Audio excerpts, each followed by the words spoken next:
3 méthodes hyper efficaces pour suivre ses scores de stream, dont 2 qui sont complètement gratuites. Alors on va commencer par la payante et on va revenir après sur les 2 gratuites. Première méthode, c'est d'utiliser un outil de tracking. Il y en a plein. Moi, celui que je préfère s'appelle Soundcharts, mais il y en a plein qui existent. N'hésitez pas à aller dans Google et vous tapez outils d'analyse, outils analytiques, streaming. Vous allez retrouver plusieurs outils à des prix plus ou moins importants. En tout cas, moi, j'aime bien Soundcharts, ça fonctionne relativement bien. Ça vous permet de rentrer les informations d'un morceau et de pouvoir suivre ses scores de stream sur toutes les plateformes. Vous allez voir les streams Spotify, Deezer, Apple Music, etc., etc. Mais aussi les utilisations sur les réseaux sociaux, sur TikTok, sur Instagram, sur YouTube et tout ce qui va avec. Donc les vues YouTube, les utilisations, le nombre de partages, le nombre de reprises de vidéos, etc., etc. Donc ça, c'est le première solution. C'est gratuit jusqu'à une certaine limite. Et si vous voulez un truc professionnel un peu costaud, c'est payant. Deuxième option, Spotify for Artists. Et vous avez l'équivalent sur Deezer, Amazon et Apple. Et vous pouvez suivre les scores de stats de vos morceaux littéralement à partir de ces outils. L'avantage dans un outil comme Spotify for Artists, c'est qu'au-delà des scores de stream, vous avez aussi des informations démographiques. Vous avez l'âge de vos auditeurs, la localisation géographique, le sexe, homme ou femme. Vous avez ce qu'ils ont écouté avant, ce qu'ils écoutent après. Enfin voilà, ça vous donne plein d'indications sur la manière dont votre musique est consommée, par qui elle est consommée et d'où viennent les gens, comment ils sont, etc., etc. Et puis la troisième source de données intéressante à récupérer, c'est celle qui vient de votre distributeur digital. Alors c'est pas le cas de tous les distributeurs digitaux. En tout cas, nous chez MusiSecure sommes aussi distributeurs digitaux.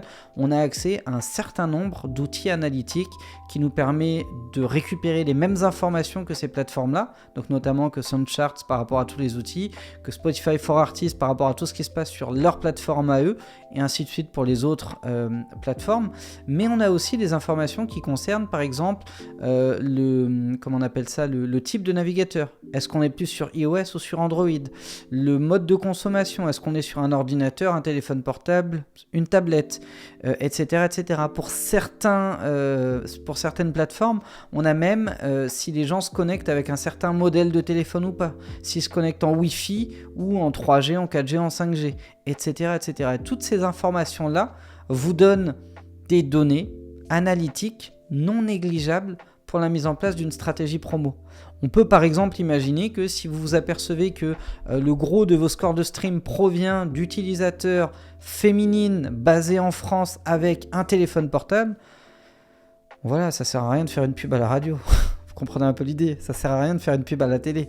On va cibler une pub Google Ads sur un public féminin par exemple, uniquement avec des vidéos format court envoyées sur un format mobile. Vous voyez, on adapte en fait la stratégie de communication par rapport à la cible, aux infos qu'on a sur le plan démographique, mais également sur le mode de consommation et les outils utilisés. Et ainsi de suite. Si vous remarquez que le gros de vos streams provient de Deezer, ne faites pas une campagne Spotify marquee. Ça ne présente pas franchement grand intérêt. Ou alors pour aller chercher un public froid, c'est-à-dire des gens qui vont vous découvrir pour augmenter vos scores. Mais là, c'est une autre vision des choses. En fait, on va vraiment utiliser tous ces outils analytiques-là pour maîtriser ce qu'on appelle, dans mes différents programmes de formation, l'avatar, c'est-à-dire le fan idéal, à qui on parle, qui on a en face de soi. Si tu as un public, je sais pas moi, masculin, tu vas pas lui donner des références type Barbie. Quoique ça peut marcher. Si tu as un public féminin, tu vas peut-être pas lui parler du dernier combat MMA. Ça va peut-être moins lui parler, quoique c'est possible aussi. Mais dans la majorité, ça va certainement moins leur parler. Donc on va adapter le discours, on va adapter la stratégie de communication, la ligne éditoriale, les codes qu'on va mettre en avant, et les campagnes de publicité vont également se servir de toute cette data-là. Donc être en capacité de suivre ces scores de stream, mais même suivre de manière générale les données analytiques de ces comptes, de l'exploitation de ces œuvres, c'est le point de base indispensable à mon sens à un bon développement, à une bonne stratégie promo. Merci d'avoir été attentif à cette vidéo. Si jamais ça vous a plu, motivé, inspiré, appris des choses, lâchez-moi un gros like. Abonnez-vous à la chaîne YouTube Producteur à Succès. N'hésitez pas à cliquer sur les liens que je vous ai mis en description de cette vidéo. Je vous souhaite le meilleur pour la suite. Déchirez tout et je vous dis ciao ciao.